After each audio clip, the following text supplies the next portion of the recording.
Assalamualaikum warahmatullahi wabarakatuh. Sampurasun. Terbongkar kebohongan Kang Ridwan Kamil ya. Bagaimana Kang Emil dulu tega menggusur kampung warga dengan alasan akan dijadikan hutan kota. Nyatanya sekarang apakah benar dijadikan hutan kota? Tidak, bahkan sekarang dijadikan bisnis properti ya. Oke, kita akan simak videonya bersama-sama. Silahkan.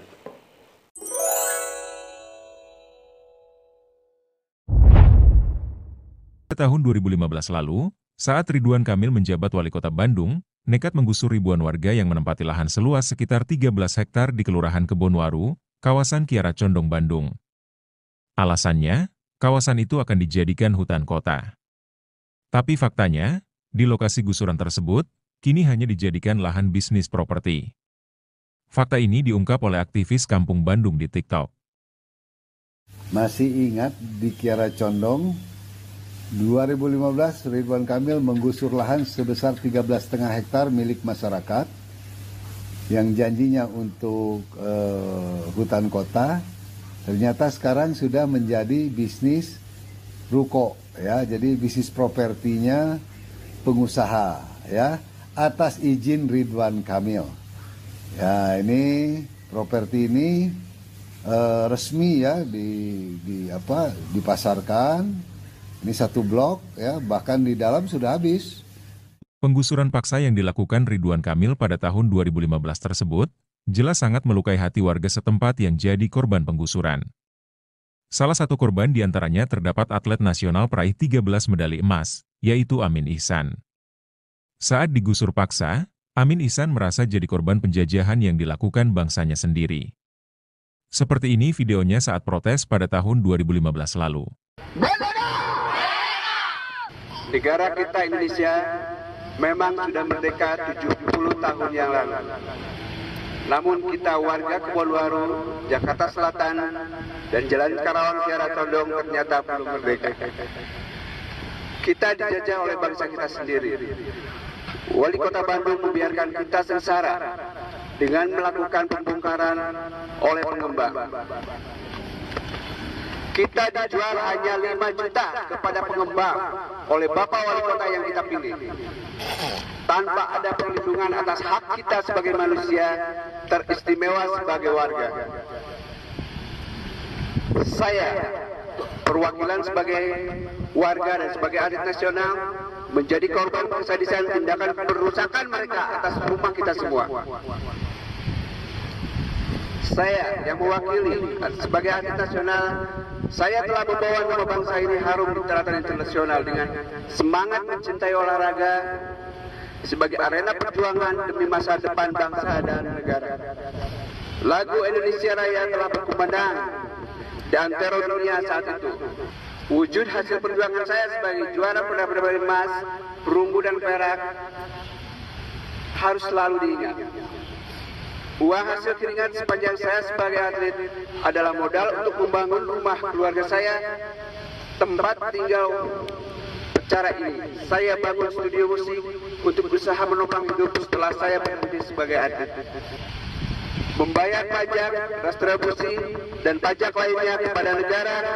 Namun, pada tanggal 3 Agustus, 4 Agustus, 5 Agustus, tepat di bulan kemerdekaan ini, semuanya telah hancur berbekor PT Mega Chandra Pabuana dan dibiarkan terjadi oleh wali kota yang dilakukan Satpol PP Kota Bandung. Kita hanya menuntut ganti rugi, nilai bangun rumah yang dirusak dan nilai barang-barang yang dihancurkan oleh pembengkot pada Mega Chandra Pabuana. Saya mengetuk hati yang paling dalam dari wali kota Bandung untuk membuka rasa kemanusiaannya atas tindakan yang merampas hak hidup kita. Bermalam tanpa penerangan, tanpa air bersih, menjauhkan air wudhu dari sholat kita. Tidur di puing-puing di bawah tenda yang tidak layak. Namun, Mari kita jadikan semua derita ini sebagai lambang harga diri di atas segalanya. Hanya nyawa milik Allah yang belum dirampas oleh PT Mega Chandra dari badan kita. Kita hidup selama ini bukan jadi pengemis, bukan pemulung. Kita wajib pajak dan taat pajak. Tetapi sekarang sudah digembelkan oleh wali kota bersama PT Mega Chandra Prabuana. Hidup Arya! Kencang! Hidup Arya! Hidup Arya! Terima kasih semua.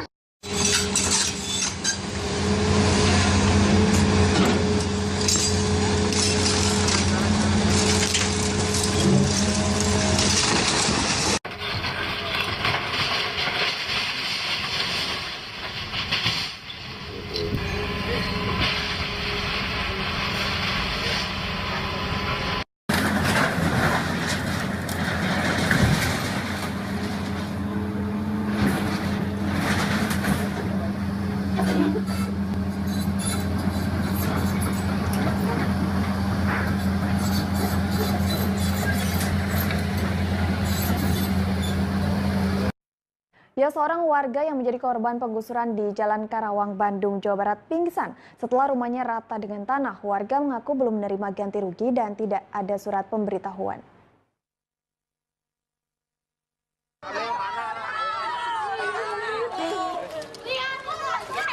Endah, seorang warga Jalan Karawang, Bandung pingsan setelah tempatnya berteduh rata dengan tanah. Nur Endah pun akhirnya digotong oleh warga dan dievakuasi ke rumah yang belum dibongkar. Warga kesal karena belum menerima ganti rugi dan tidak ada surat pemberitahuan. Pemkot Bandung menilai lokasi pemukiman warga di Jalan Karawang dan Jalan Jakarta Selatan masuk dalam jalur hijau.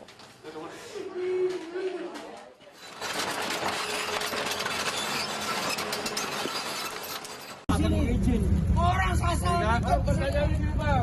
Abang warga kami baru kandung nih. Kami, tapi jangan ada punya Eki nggak punya adab. Eki nggak punya. Kami Allah saya. Eki nggak punya adab. Jangan ada kejar untuk acara video kami. Tapi kalau kagak punya adab, tahu saya. Mau apa? Saya punya wilayah. Saya. Tapi saya juga. Besok kamu sudah ada kegiatan di sini. Lihat dulu. Kamu kalau punya kegiatan. Tidak. Ngeri ya. Kalau memang ini beneran terjadi, itu ngeri. Kenapa? Karena rakyat itu dijajah oleh bangsa sendiri, oleh negara sendiri. Dikatakan tadi, langsung dibongkar, tidak ada ganti rugi, belum ada ganti rugi, dan juga tidak ada pemberitahuan. Harusnya negara sebelum menggusur rumah rakyat, apalagi itu rumah rakyat yang mempunyai sertifikat bukan tanah negara, itu harusnya kasih dulu pemberitahuan, harusnya ganti rugi itu. Berapa biaya tanah? Berapa rumahnya? Ganti rugi. Agar rakyat tidak merasa dirugikan. Rakyat senang, negara senang. Tapi ini nyatanya rakyat malah tadi langsung pingsan.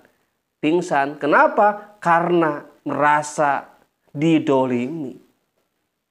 Dan apalagi sekarang faktanya bukan dijadikan hutan kota, malah dijadikan tempat bisnis properti ya.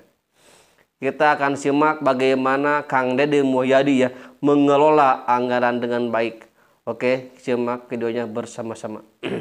Ada pendekatan politik terhadap alokasi finansial, alokasi kebijakan. Yang ada adalah pendekatan kebutuhan pembangunan pada sebuah wilayah. Maka pendekatannya adalah 1. Berapa jumlah penduduk pada sebuah wilayah? 2. Berapa ruas wilayah? 3. Aspek mana saja yang menjadi kebutuhan dasar pembangunan yang belum terpenuhi? Maka 3 variabel ini yang akan jadi landasan. Maka nanti kami penghitungan dana bantuan untuk desa misalnya tidak ada lagi dibikin 100 juta rata. Semuanya akan dipertimbangkan, diindekkan berapa jumlah penduduk di desa itu. Begitu juga terhadap kabupaten kota. Sehingga saya tidak mau lagi terulang ada satu kabupaten nol alokasi, ada satu kabupaten yang langganan 400 miliar, 700 miliar, 400 miliar, 700 miliar. Dan itu pun rasio itu pun akan kita gunakan pada bantuan andai kata masih dibutuhkan. Itu bantuan hibah organisasi kemasyarakatan, hibah organisasi keagamaan, hibah lembaga pendidikan. Semuanya harus didasarkan pada indeks manusia yang ada di dalamnya. Kalau tidak, nanti terjadi kekacauan. Kekacauannya adalah siapa yang punya kuasa, siapa yang punya lobby, maka dia dapat banyak, saya nggak bisa. Nah, ini yang akan menjadi dasar pertimbangannya. Karena ini menjadi dasar pertimbangannya, maka kita mulai dari, misalnya, bagi hasil pajak kendaraan bermotor. Kebijakannya adalah bahwa uang pajak kendaraan bermotor harus 100% untuk pembangunan infrastruktur jalan. Nggak boleh digeser-geser. Andai kata seperti kota Bandung memang duitnya banyak banget, nah, di infrastruktur jalan itu kan banyak komponennya. Ada trotoar, ada PJU, ada terowongan pintar yang bisa membuat jaringan listrik dan ini masuk ke dalam, ada gapura, ada IT yang di situ memantau jalan dengan CCTV, dengan sistem informasi layanan lalu lintas, banyak komponennya. Yang intinya adalah seluruh uang itu harus diarahkan pada kenyamanan para pengguna jalan. Nah, kalau tahun ini kepercayaan publik meningkat, hari ini asumsinya yang tidak bayar itu 40%, maka setelah tanggal 6 kami akan mengumumkan sistem yang akan dibuat, di mana nanti mobil bodong yang nunggak pajak nggak bisa lewat lagi di jalan provinsi, nggak bisa lagi lewat di jalan kabupaten. Itu akan terjadi, nanti kami punya sistem. Nah, untuk apa? Untuk membangun rasa keadilan. Bagaimana? Jangan sampai orang pakai mobil mewah, pakai motor besar, tapi tidak bayar pajak, tapi menikmati fasilitas jalan dalam setiap hari. Nah, ini yang fokus kita adalah di tahun ini, di perubahan, bukan perubahan ya, kita mencoba mengkoreksi APBD Provinsi Jawa Barat tahun 2025.